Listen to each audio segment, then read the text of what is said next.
नमस्कार मित्रों, जीएस गुरु आशु जी चैनल पर मैं आपका दोस्त आशुतोष आपका हार्दिक स्वागत करता हूं। पर्सनल लाइफ में मैं एक गवर्नमेंट टीचर हूं। अभी कोरोना में ड्यूटी लगी हुई है, लेकिन एक दिन मन में ख्याल आया कि जो विद्यार्थी घर पर बैठे हैं उन्हें भी मेरे कारण कुछ लाभ होना चाहिए, क्योंकि ये मेरा कर्तव्य है। हम पढ़ रहे थे कक्षा 10 की ह्यूमन सिस्टम लेसन 2 को। ह्यूमन सिस्टम के अंदर हमने बहुत सारे सिस्टम पढ़ लिए अब तक। अब हमारा आखिरी सिस्टम जो मनुष्य के शरीर में पाया जाता है वो चल रहा है।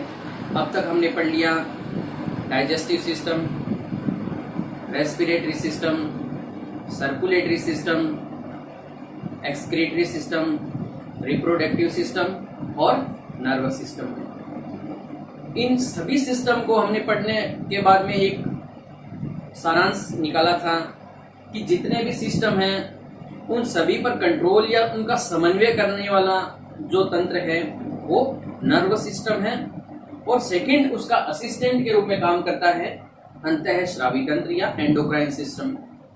आज हम एंडोक्राइन सिस्टम के बारे में पढ़ेंगे। एंडोक्राइन सिस्टम हमारे शरीर का बहुत रोचक पहलू है। ये एंडोक्राइन सिस्टम ही है जो कभी हमें तनाव महसूस करवाता है, कभी हमें डर महसूस करवाता है, कभी बहुत खुशी महसूस होती है हमें, कभी हमें मतलब हर चीज अच्छी लगने लगती है, और कभी कभी ऐसा लगता है कि मेरे लिए तो इस दुनिया में कुछ बना ही नहीं है। लेकिन मैं आपको विश्वास दिलाता हूं कि जब हम ये तंत्र पढ़ेंगे तो इस तंत्र को पढ़ने के साथ साथ आपके धीरे धीरे सभी कॉन्सेप्ट क्लियर होंगे और आपके मन में प्रसन्नता होगी अपने शरीर के बारे में संपूर्ण रूप से जान के। और कुछ दिनों से मेरे पास व्हाट्सएप और फोन आ रहे हैं स्टूडेंट्स के कि सर लॉकडाउन का समय चल रहा है, पढ़ाई में मन भी नहीं लगता है, थोड़ी देर हो जाती है पढ़ाई तो हम बाद में क्या करें, पूरा दिन नहीं बीतता है, बाहर कहीं जा नहीं सकते हैं। तो वीडियो के अंत में मैं आपको कुछ टिप्स बताऊंगा कि आप घर बैठे क्या क्या कर सकते हैं, क्या सृजनात्मक काम कर सकते हैं। क्योंकि सृजनात्मक काम करने से मैंने आपको बताया था हमारे दिमाग का प्रमस्तिष्क सबसे बड़ा हिस्सा होता है, उसकी सृजनात्मकता बढ़ती है और उसकी क्षमता बढ़ती है। तो आज हम पढ़ेंगे अंतःस्रावी तंत्र। अंतःस्रावी तंत्र का मैंने आपको तंत्रिका तंत्र से संबंध बताया था। तंत्रिका तंत्र से इसका सीधा संबंध है। कैसे? हमने पढ़ा था कि मस्तिष्क को 3 भागों में बांटा गया है, फोर ब्रेन, मिड ब्रेन और एंड ब्रेन। फोर ब्रेन में प्रमस्तिष्क, थैलेमस और हाइपोथैलेमस। उस हाइपोथैलेमस के नीचे हमने एक मटर के दाने जितनी लटकती हुई एक ग्रंथि के बारे में सुना था, जिसका हमने नाम पीयूष ग्रंथि दिया था या पिट्यूटरी ग्रंथि कहते हैं उसको। मैंने आपको यह भी बताया था कि वो मास्टर ग्लैंड है। मास्टर ग्लैंड मतलब सभी ग्रंथियों पर उसका कंट्रोल होता है। आज हम उसी मास्टर ग्रंथि के बारे में, और मैंने आपको यह भी बताया था कि हाइपोथैलेमस जो है वो भी अंतःस्रावी तंत्र में विशेष महत्व रखता है, उसके बारे में हम पढ़ेंगे। ठीक, सबसे पहले हम इसकी भूमिका में देखते हैं कि अंतःस्रावी तंत्र का कार्य क्या होता है। अंतःस्रावी तंत्र का कार्य क्या होता है? तो अंतःस्रावी तंत्र का कार्य मैंने आपको बताया कि ये नर्व सिस्टम का असिस्टेंट होता है और उसके सिमिलर भी काम करता है, कहीं कहीं असिस्टेंट के रूप में काम करता है। तो इसका कार्य नर्व सिस्टम के साथ मिलकर समन्वय बनाना है, यानी सभी तंत्रों में समन्वय बनाना। और हम आगे देखेंगे कि ये समन्वय बनाता कैसे है। ठीक, अब हम देखते हैं आगे। अगला पॉइंट है अपना अंतःस्रावी ग्रंथि। अब अंतःस्रावी तंत्र हमने पढ़ा, तो अंतः और श्रावी मैंने आपको पहले भी इसके बारे में कुछ बातें बताई है, हो सकता है आपको याद हो। अगर याद नहीं है तो आप पीछे जाके देखिए, हमने पाचन तंत्र में कहीं न कहीं अंतःस्रावी ग्रंथियों के बारे में पढ़ा है। अंतःस्रावी ग्रंथि कौन सी ग्रंथि होती है, इसकी परिभाषा हम अगर एग्जाम में आता है तो क्या लिखेंगे? ऐसी ग्रंथि जो अपना स्राव सीधे रक्त में स्रावित करती है, यानी उसको अपना स्राव स्रावित करने के लिए उसके पास कोई अलग से नलिका नहीं होती। उसको अंतःस्रावी ग्रंथि कहते हैं और उसको हम नलिका विहीन ग्रंथि भी कहते हैं। आपने लार ग्रंथि में पढ़ा था, अग्नाशय ग्रंथि में पढ़ा था, अग्नाशय नलिका, लार ग्रंथि में लार की नलिका होती है, लार ग्रंथि वो नलिका वाली ग्रंथि होती है, लेकिन ये नलिका विहीन ग्रंथि है। ठीक, फिर हम आगे देख रहे हैं एक हार्मोन शब्द है। हम इस तंत्र में चलने से पहले इस हार्मोन का रासायनिक विश्लेषण करना जरूरी है। हार्मोन एक विशेष प्रकार का रसायन होता है जो इस अंतःस्राविक तंत्र के द्वारा या अंतःस्राविक ग्रंथियों के द्वारा स्रावित किया जाने वाला है। हार्मोन हमारे शरीर का बहुत महत्वपूर्ण रासायनिक पदार्थ होता है और इसकी आवश्यकता हमको केवल इतनी होती है। तो क्या आपको मैंने जो डॉट लगाया बोर्ड पे वो दिखाई दे रहा है? नहीं दिखाई दे रहा है आपको बोर्ड डॉट, लेकिन मैं आपको यही तो बताना चाहता हूं कि इस डॉट के जितने यानी सुई के नोक के जितने बराबर ही हमको हार्मोन की आवश्यकता होती है। सुई के नोक कितना मिलीग्राम हो सकता है या कितना हो सकता है, उतना ही ये ग्रंथियां उत्पादन करती है और उसी इतने से हार्मोन से ही शरीर एकदम समन्वय रूप से उचित रूप से कार्य करता है।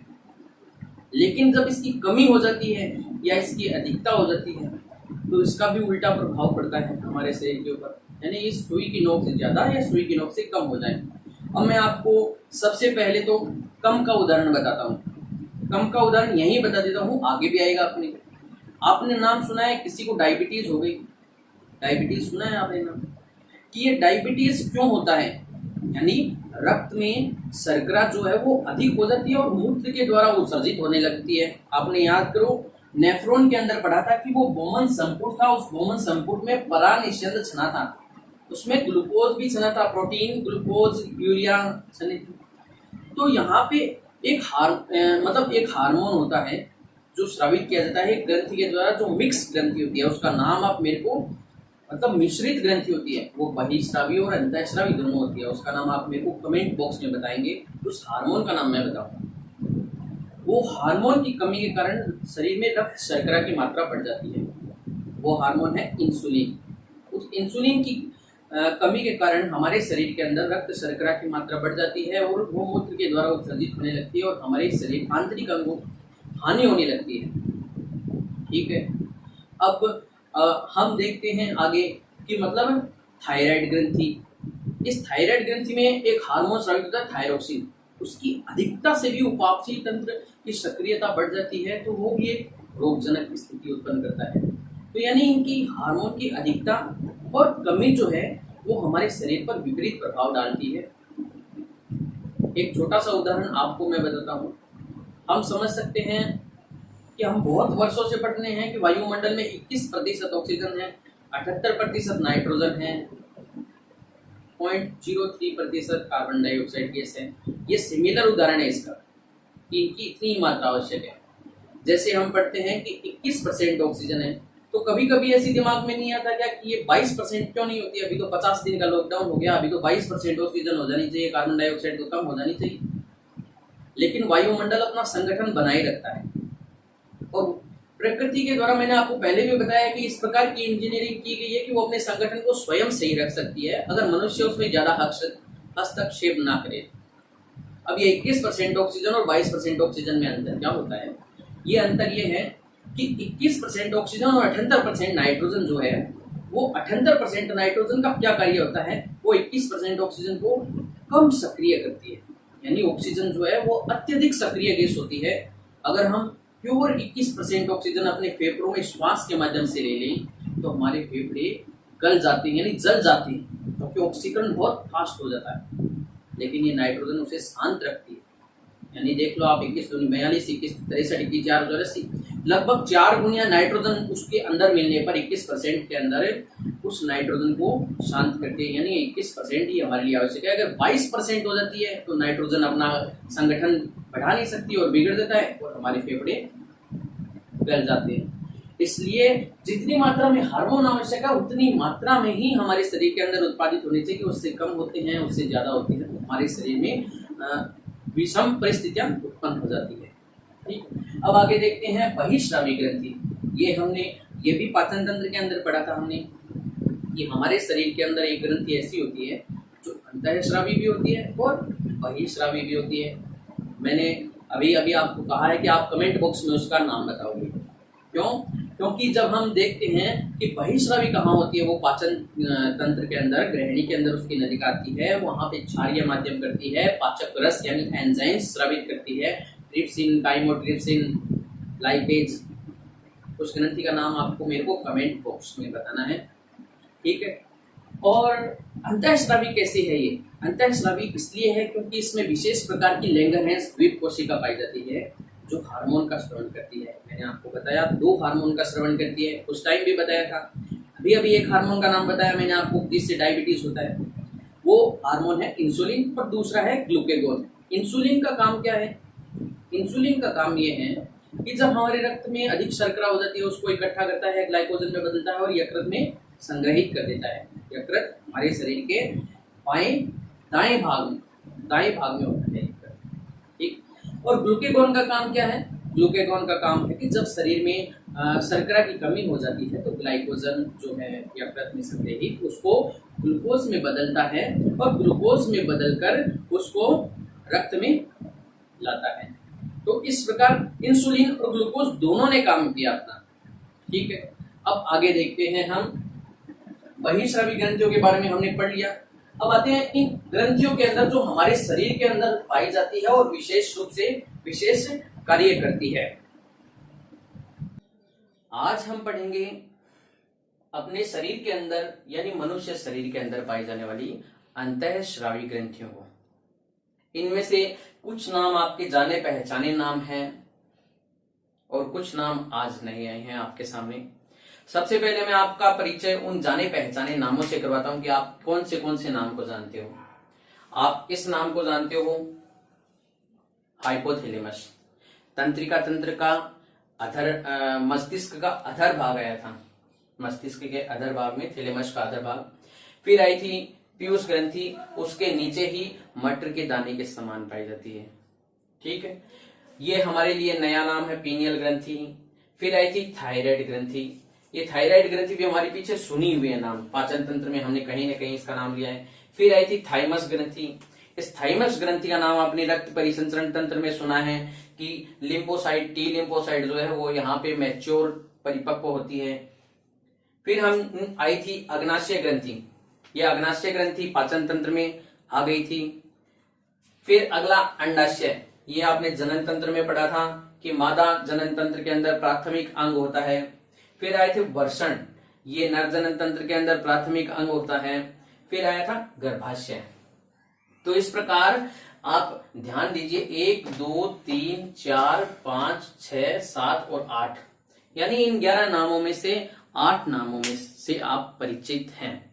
तो इसका मतलब ये कोई नया तंत्र नहीं है, न ही कोई अतिरिक्त हार्ड है। बहुत सरल तरीके से आपको समझ में आएगा क्योंकि इसमें कोई भी रॉकेट साइंस नहीं है, नॉर्मल एकदम टॉपिक है। अब हम देखते हैं इन ग्रंथियों को। जैसे मैंने सेट बनाया, आप ध्यान से देखिएगा यहाँ पे कि 1 नंबर पे हाइपोथैलेमस, 2 नंबर पे पीयूष ग्रंथि और 3 नंबर पे पीनियल ग्रंथि। फिर 4 नंबर पे थायराइड ग्रंथि, 5 नंबर पे पैराथायराइड ग्रंथि। फिर 6 नंबर पे थाइमस ग्रंथि, 7 नंबर पे एड्रिनल ग्रंथि, 8 नंबर पे अग्नाशय ग्रंथि, फिर अंडाशय, वर्षण और गर्भाशय।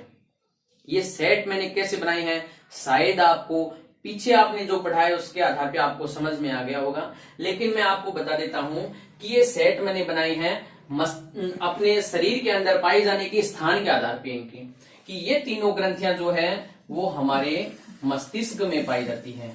कहाँ पाई जाती है? मस्तिष्क में। ये तीनों ग्रंथियां हमारे मस्तिष्क में, यानी हाइपोथैलेमस जो है वो मस्तिष्क का एक भाग है लेकिन ग्रंथि के रूप में ये काम करता है, ठीक। फिर ये दोनों ग्रंथियां हमारी गर्दन में पाई जाती है, हमारी गर्दन के अंदर यहाँ, ठीक, चित्र में हम देख रहे हैं। फिर ये ग्रंथि जो है, ये ग्रंथि पाई जाती है हमारे, मैंने आपको बताया था महाधमनी के पास और हृदय के पीछे यहाँ थाइमस ग्रंथि पाई जाती है, ठीक। फिर अगली ग्रंथि है एड्रिनल ग्रंथि। इस एड्रिनल ग्रंथि को हिंदी में अधिवृक्क ग्रंथि कहते हैं। इसके नाम से शायद आप समझ गए होंगे ये कहां पाई जाती है। अधिवृक्क ग्रंथि, याद कीजिए, उत्सर्जन तंत्र का मुख्य अंग क्या था? वृक्क। अधि का मतलब ऊपर, तो ये वृक्क के ऊपर झोपड़ी नुमा संरचना बनाती है, तो ये अधिवृक्क ग्रंथि यानी वृक्क के ऊपर पाई जाती है। फिर अग्नाशय ग्रंथि ये ग्रहणी के मध्य भाग में पाई जाती है, ग्रहणी सी आकार की होती है उसके मध्य भाग में। फिर अंडाशय जो है वो उदर गुहा में पाई जाते हैं। फिर वर्षण जो है वो वर्षण कोश में पाए जाते हैं। गर्भाशय उदर गुहा में पाया जाता है। तो इस प्रकार ये जो है वो हमारे अधर शरीर में पाए जाते हैं, अधर शरीर का मतलब उदर गुहा के आसपास और उदर गुहा में।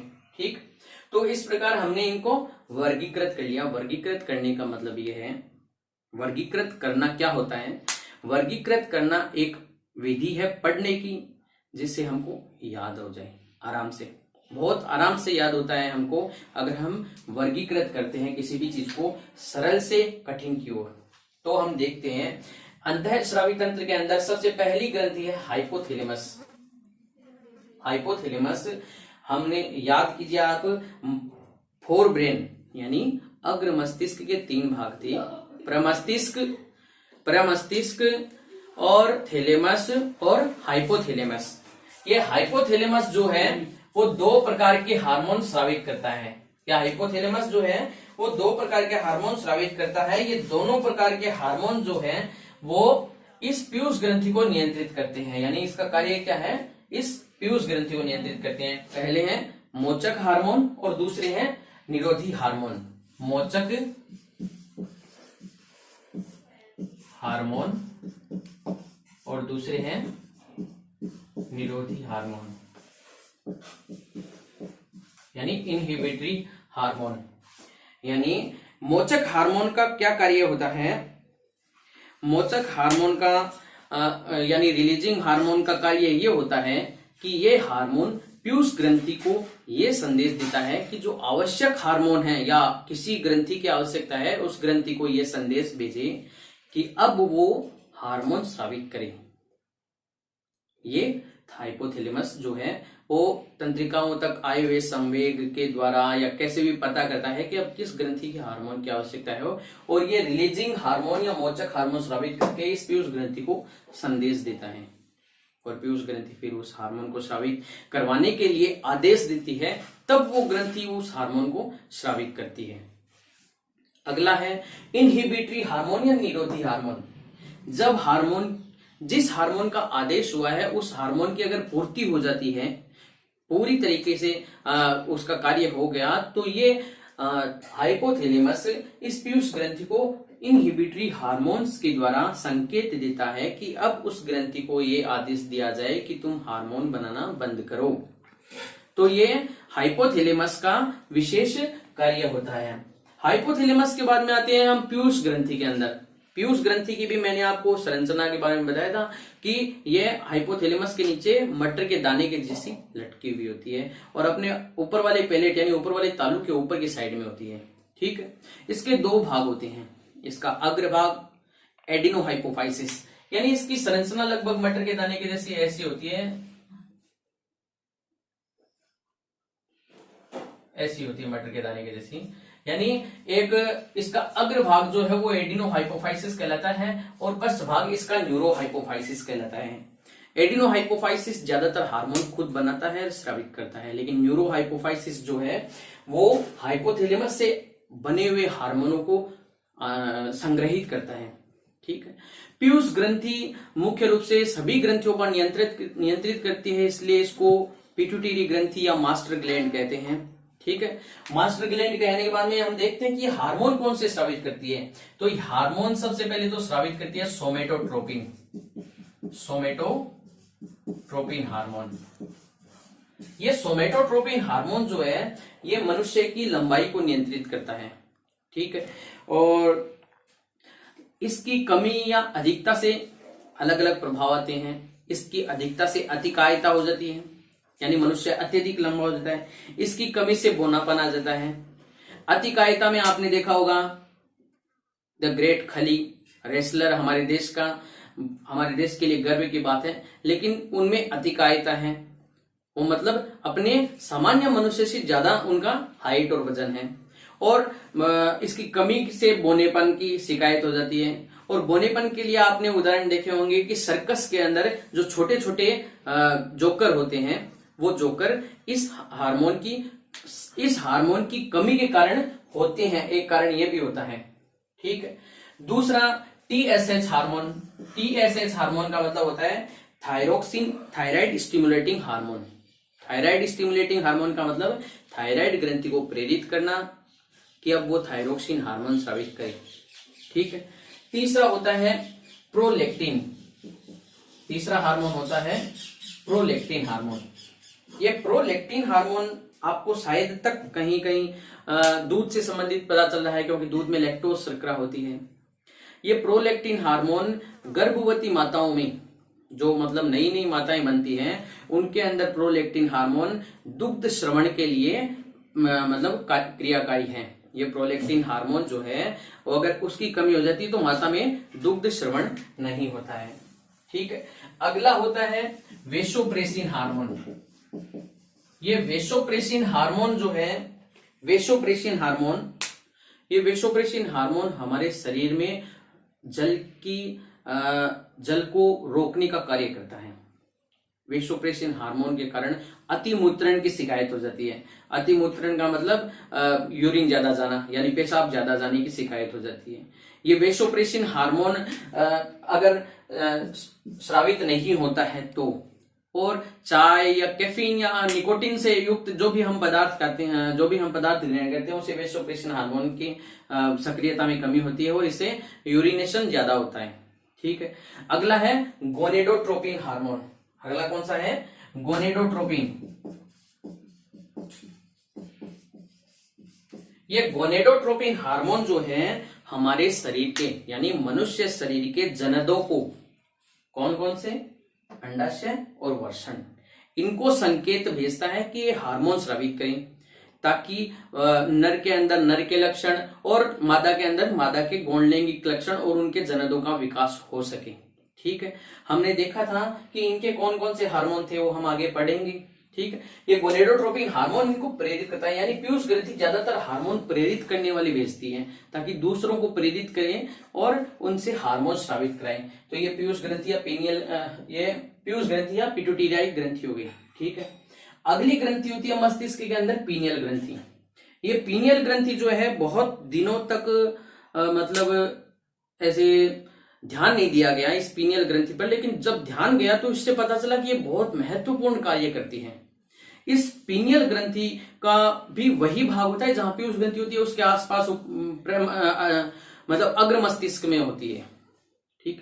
ये स्रावित करती है हार्मोन मेलेटोनिन हार्मोन। कौन सा हार्मोन? ये मेलेटोनिन हार्मोन स्रावित करती है। ये मेलेटोनिन हार्मोन जो है वो हमारे त्वचा के रंग को निर्धारित करता है मेलेनिन के कारण, लेकिन मेलेटोनिन हार्मोन का जो महत्वपूर्ण कार्य है वो हमारी बॉडी क्लॉक को नियंत्रित करता है। आपने कभी कभी देखा होगा कि जब आप मतलब आपके मन में ऐसा होता है कि मुझे सुबह जल्दी उठना चाहिए, और आप 4 दिन सुबह 4 बजे उठ गए, 4 दिन जब आप सुबह 4 बजे उठ गए, तो 4 दिन के बाद में 5वें दिन फिक्स आपकी उस घड़ी में जितना टाइम 4 बजता है उस टाइम पे आपकी आंख खुल जाती है।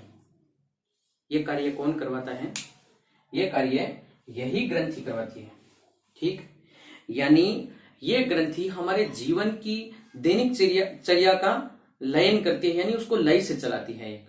और कभी कभी हमारी जीवनचर्या बिगड़ जाती है तो अत्यधिक तनाव होना और शरीर में अनेक प्रकार के रोगों का होना, तो इसके वो दुष्प्रभाव के रूप में आ जाते हैं।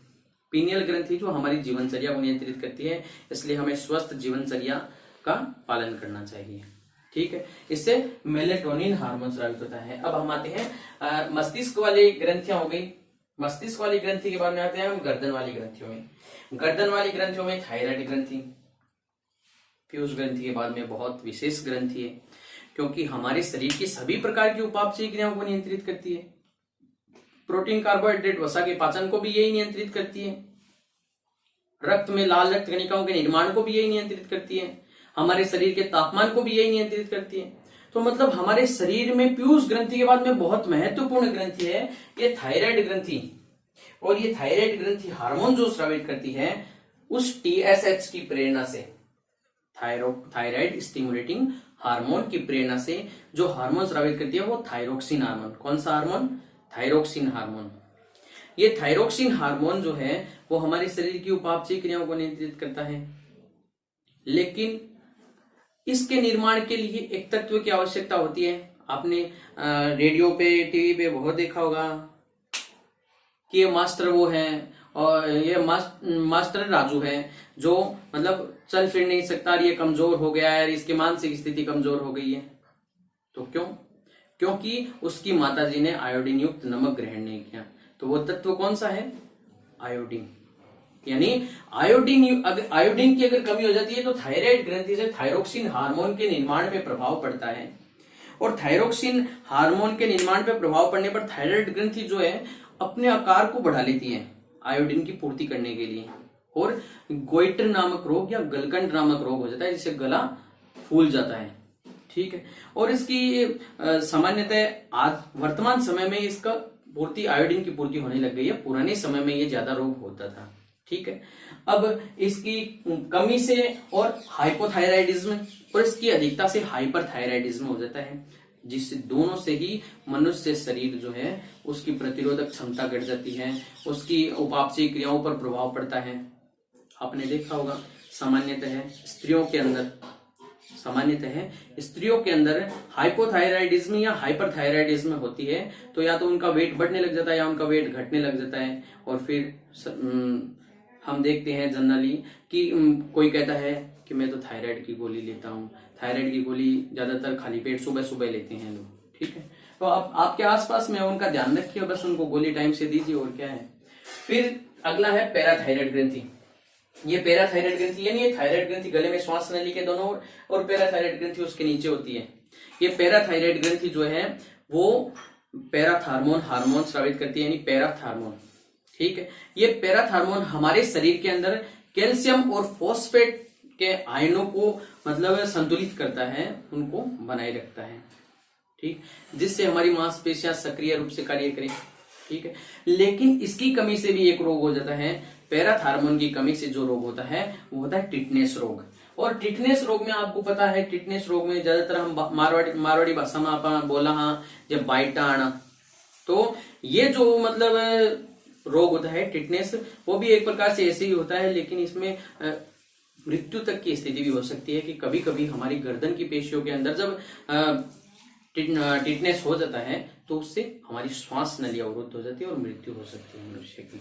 ठीक है। अब हम देखते हैं अगली, गर्दन के बाद में हम देखते हैं वक्ष गुहा में पाई जाने वाली, ये वक्ष गुहा में पाई जाती है थाइमस ग्रंथि, हृदय के पीछे और महाधमनी के नीचे।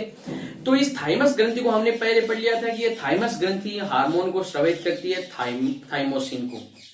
ठीक है।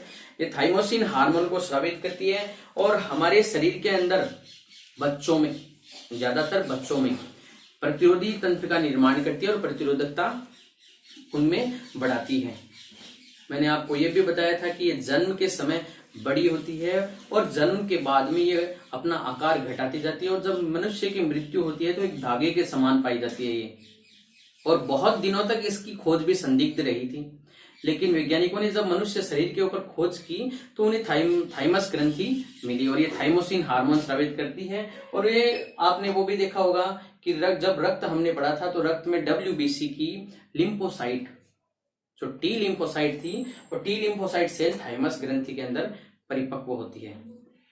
ठीक है। और ये जो थाइमस ग्रंथि है, ये जो टी लिम्फोसाइट बनाती है, तो हमको ये गौर करने लायक चीज है कि जो HIV नामक रोग होता है, यानी एड्स नाम का रोग होता है, वो हमारे शरीर के प्रतिरोधक तंत्र को खत्म करता है।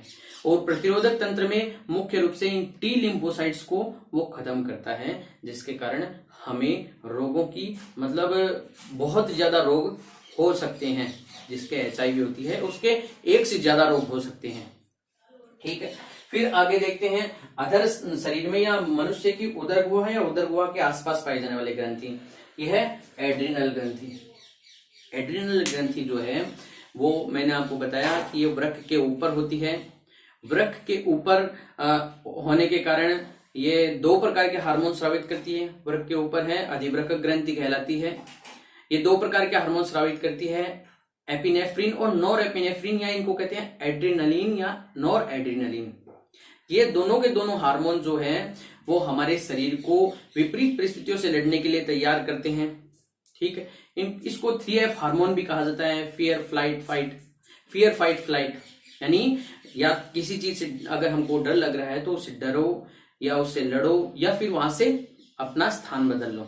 तो ये एड्रिनल ग्रंथि जो है हमारे शरीर को विपरीत परिस्थितियों के अंदर कार्य करती है, हृदय की धड़कन को बढ़ा देती है, रक्त परिसंचरण तंत्र को ज्यादा सक्रिय कर देती है, जिससे श्वास तेज चलने लगती है, ताकि हम ज्यादा से ज्यादा प्रतिक्रिया किसी भी विपरीत परिस्थिति के प्रति दे सकें। ठीक, फिर अगली है अग्नाशय ग्रंथि। ये मैंने आपको बताया था, ये दोनों डबल ग्रंथि होती है, यानी मिश्रित ग्रंथि होती है, बहिस्रावी अंतःस्रावी। अंतःस्रावी में हमने देखा कि इसमें लैंगरहैंस द्वीप कोशिकाएं पाई जाती है। जो लैंगरहैंस द्वीप कोशिकाएं हैं वो दो प्रकार के हार्मोन स्रावित करती है। पहला होता है इंसुलिन और दूसरा होता है ग्लूकेगोन। इंसुलिन क्या काम करता है कि मनुष्य के रक्त में यदि अधिक मात्रा में ग्लूकोज होती है, मनुष्य के रक्त में यदि अधिक मात्रा में ग्लूकोज हो जाती है तो उसको इकट्ठा करके ग्लाइकोजन में बदल के यकृत में संग्रहित कर देती है इंसुलिन। और ग्लूकेगोन का काम इसका उल्टा, कि अगर कम शर्करा होती है तो वो ग्लाइकोजन को ग्लूकोज में बदलकर रक्त में भेज देता है, जिससे ऊर्जा प्रॉपरली मिलती रहे। फिर अगला देखा हमने अंडाशय। तो अंडाशय से हमने देखा था कि जब हमने जनन तंत्र पढ़ा तो ये मादा का प्राथमिक लैंगिक अंग है। दो प्रकार के हार्मोन स्रावित किए थे इसने, पहला था एस्ट्रोजन और दूसरा था प्रोजेस्टेरोन। एस्ट्रोजन हार्मोन का हमने समझा कि ये गौण लैंगिक लक्षणों को निर्धारित करता है और परिपक्वता करता है अंडाशय वगैरह में। फिर प्रोजेस्टेरोन हार्मोन का हमने ध्यान दिया था। प्रोजेस्टेरोन हार्मोन जो है हमने देखा था कि गर्भाशय के अंदर भ्रूण रोपण होता है। प्रोजेस्टेरोन हार्मोन की नियंत्रित मात्रा जो है वो भ्रूण का स्थायित्व रखती है गर्भाशय में। अगर इसकी कमी या अधिकता हो जाती है तो गर्भपात हो जाता है। तो ये अंडाशय से स्रावित हार्मोन हो गया प्रोजेस्टेरोन और एस्ट्रोजन हार्मोन। फिर आता है वर्षण। जनन तंत्र में नर जनन तंत्र का प्राथमिक लैंगिक अंग वर्षण भी एक हार्मोन स्रावित करता है, जो गौण लैंगिक लक्षण और जननों को विकसित करता है, शुक्राणुओं के विकास करता है। तो वो हार्मोन था टेस्टोस्टेरोन हार्मोन। ये टेस्टोस्टेरोन हार्मोन जो है वो नर में गौण लैंगिक लक्षण विकसित करता है और शुक्राणुओं की सक्रियता बनाता है। ठीक है, फिर अगला हम देखते हैं गर्भाशय। ये गर्भाशय जनरली हार्मोन स्रावित करता है, लेकिन इसके साथ में प्लेसेंटा जुड़ी होती है, जो गर्भाशय अकेला एक हार्मोन स्रावित नहीं करता। जब भ्रूण इसके अंदर होता है तो इसमें प्लेसेंटा जुड़ी रहती है, तो ये प्लेसेंटा जो है वो हार्मोन स्रावित करती है। कभी कभी रिलैक्सिन नाम के हार्मोन और प्रोजेस्टेरोन नाम के हार्मोन ये भी स्रावित करते हैं। ठीक है, और इस रिलैक्सिन का और प्रोजेस्टेरोन का कार्य वही है कि गर्भ की स्थिरता बनाए रखना और जब प्रसव हो तो प्रसव को आसान बनाना। ठीक, अब हम देखते हैं, हमने देखा थायराइड पीनियल ग्रंथि से हमने देखा कि मेलेटोनिन हार्मोन हो गया। फिर थायराइड ग्रंथि से हमने देखा थायरोक्सिन हार्मोन हो गया। फिर हमने देखा पैराथायराइड से पैराथार्मोन हो गया। फिर हमने देखा थाइमोसिन हो गया थाइमस ग्रंथि से। फिर एड्रेनलिन हार्मोन और नॉरएड्रेनलिन और इससे इंसुलिन ग्लूकेगॉन। अंडाशय से वो प्रोजेस्टेरोन और एस्ट्रोजन, वर्षण से टेस्टोस्टेरोन और गर्भाशय और वो प्लेसेंटा से रिलैक्सिन हार्मोन।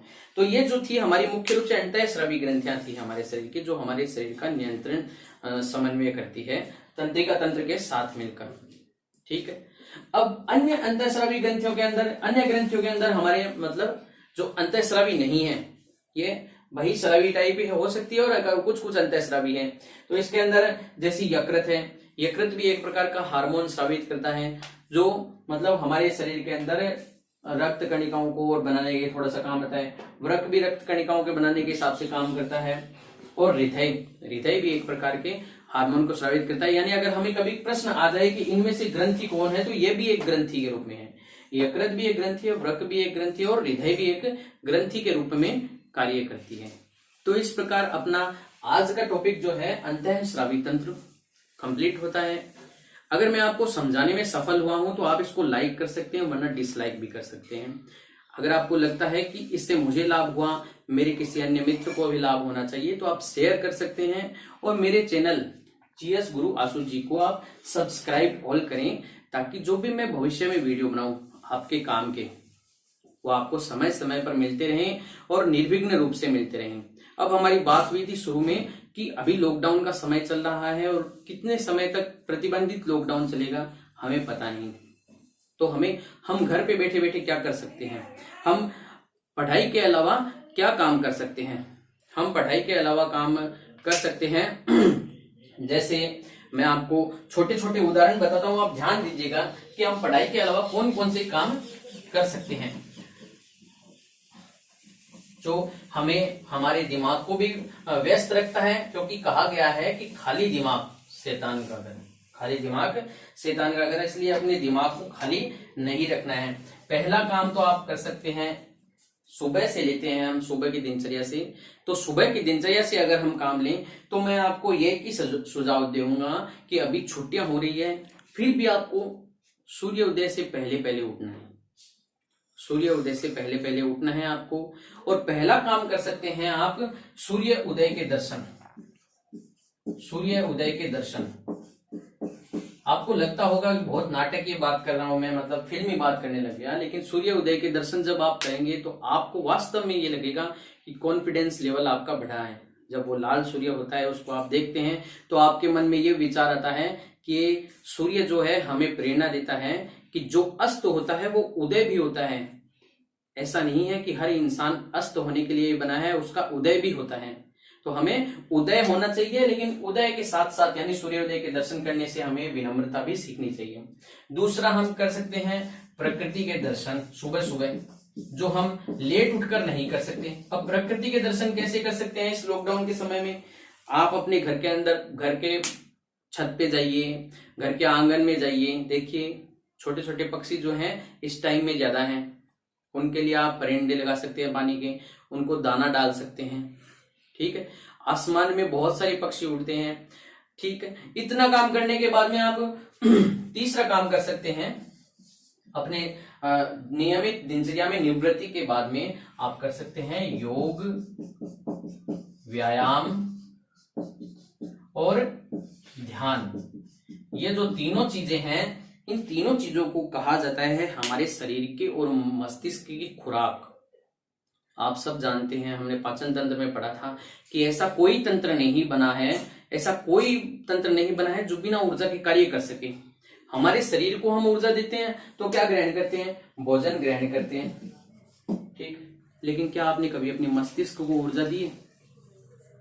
क्या मस्तिष्क को केवल ग्लूकोज ही चाहिए? बिल्कुल नहीं।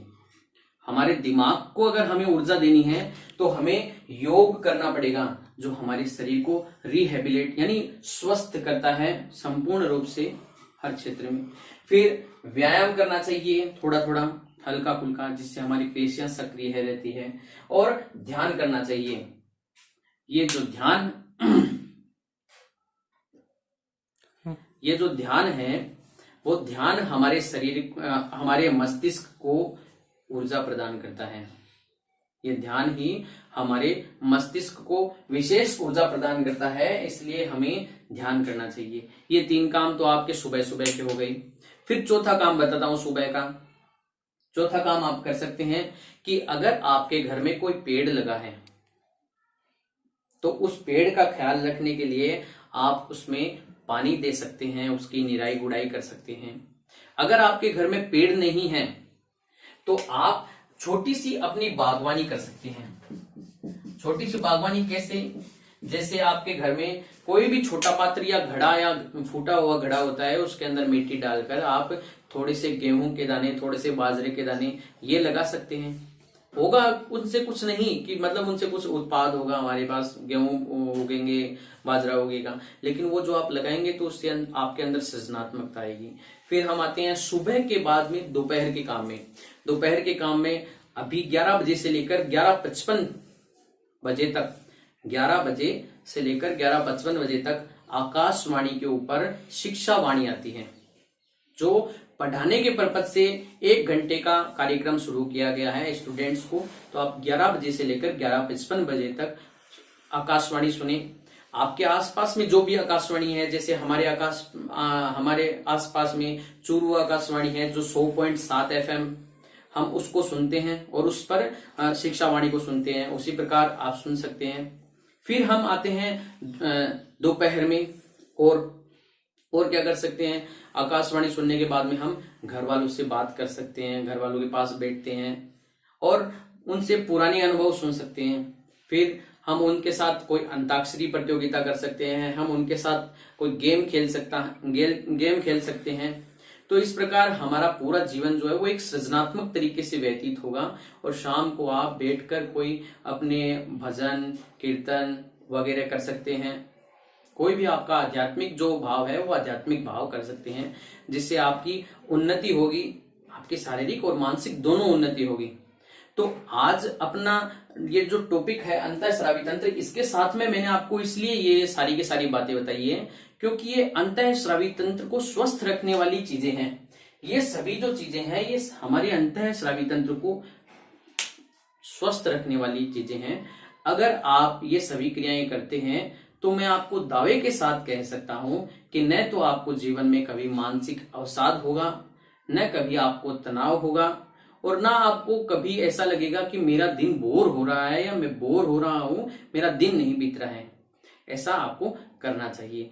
पेंटिंग कर सकते हैं आप और अपने भाई बहनों के साथ में पुरानी बातें कर सकते हैं, पुराने विचार अपने शेयर कर सकते हैं। कोई अच्छी बात उनसे मिलती है वो ग्रहण कीजिए, आपके पास कोई अच्छी बात है आप उनको दीजिए। ठीक है, अब थोड़ी देर पढ़ सकते हैं। और एक चीज और कि जो परीक्षा की दृष्टि से और स्कूल की दृष्टि से भी इंपॉर्टेंट है, जैसे मान लो आपको बुक पढ़ने में परेशानी है, यानी किताब की रीडिंग करने में आपको परेशानी है, तो आप धीरे धीरे अभ्यास के तौर पर एक एक पन्ना रोज पढ़ सकते हैं। आपकी राइटिंग गंदी है तो अगर आप रोज एक इंग्लिश का और एक हिंदी का सुलेख जमाएंगे तो आपको बहुत फायदा होगा। तीसरी बात, अगर आपकी मैथ्स कमजोर है, गणित कमजोर है, तो मैं आपको दावे के साथ कह सकता हूं कि अगर पहाड़े आप याद कर लेंगे, जितने ज्यादा पहाड़े आप याद कर लेंगे, आपकी गणित उतनी ही स्ट्रांग हो जाएगी। इसलिए इस लॉकडाउन के समय का सदुपयोग करते हुए प्रकृति के साथ तारतम्य बिठाते हुए अपने शरीर को स्वस्थ रखते हुए घर पर रहकर आप ये सब काम कर सकते हैं, जिससे आपकी आध्यात्मिक, मानसिक और शैक्षिक रूप से उन्नति होगी। आज का अपना वीडियो कंप्लीट होता है। अगर आपको पसंद आया तो लाइक शेयर सब्सक्राइब करें। धन्यवाद। जय हिंद,